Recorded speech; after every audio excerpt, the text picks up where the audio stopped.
Okay, we are on page 3 now. And it says the two different branches of statistics are used in business. And we had just gone over them.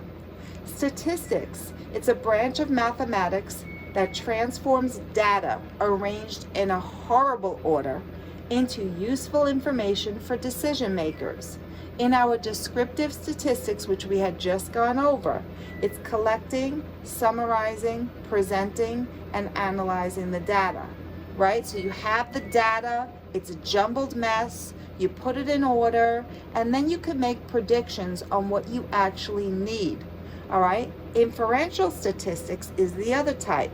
It's using the data collected from a small group to draw conclusions about a larger group.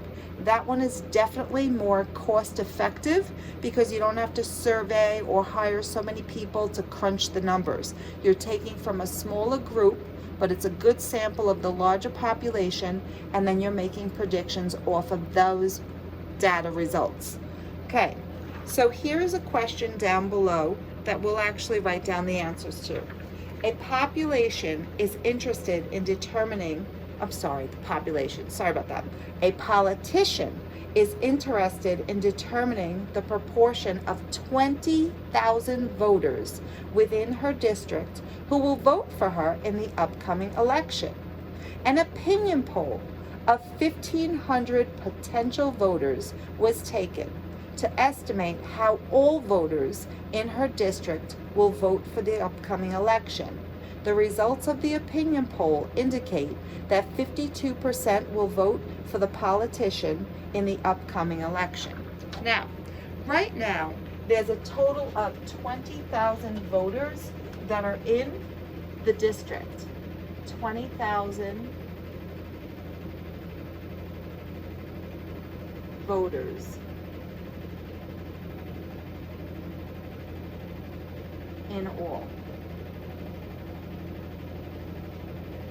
Some of those voters are elderly, some of those voters are early college students, some of those voters are parents of young children, some of those voters are newly retired people or people that don't have children in school or in college. Their children have married and moved on, or gotten a job and moved on, or so all I know is they took a sample of 1,500 of those people.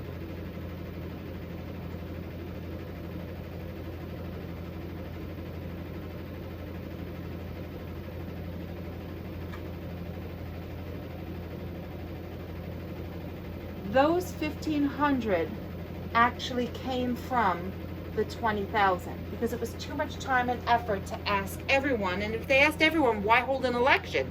You know what the results are. So they took the 1,500. In that 1,500, there needs to be elderly. There needs to be college students, early college students, right? Early 20s, late teens. There needs to be people that have young children. There needs to be people that have children that have moved out of the house or don't have children in their retirement stage.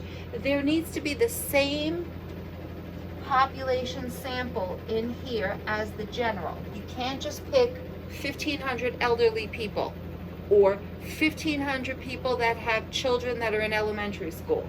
It's got to be a true sample. All right? And then when you look at the questions, it says determine the population. So in part A, the population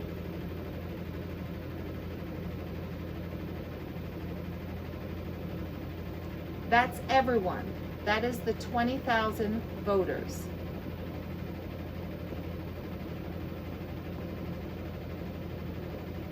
Part B says, what is the sample?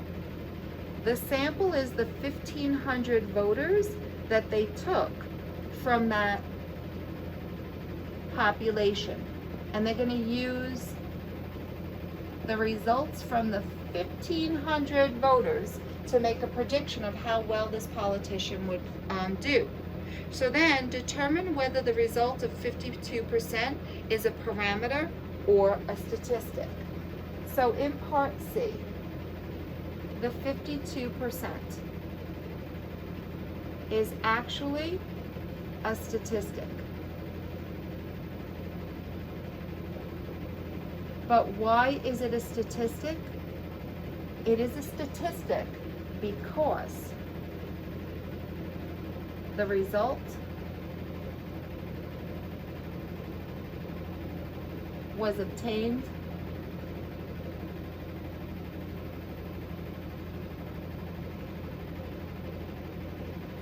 from the sample.